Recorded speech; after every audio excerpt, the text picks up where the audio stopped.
Hi, good morning. Today is November 22nd to 2021. Today is Monday. So I'm gonna show you my morning ritual. So I just bought this one from Shopee. This costs 157 pesos. So this is the first time I will try to do the row. Okay? Warm up muna tayo. So first you have to warm up.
Hirap pala.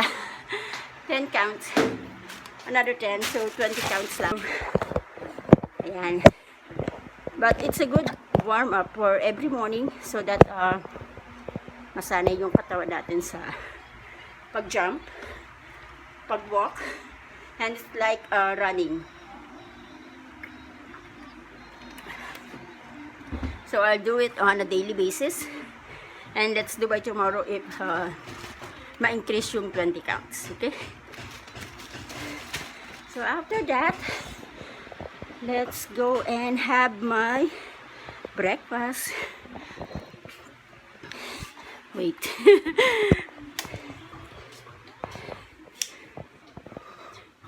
So, here we have to prepare.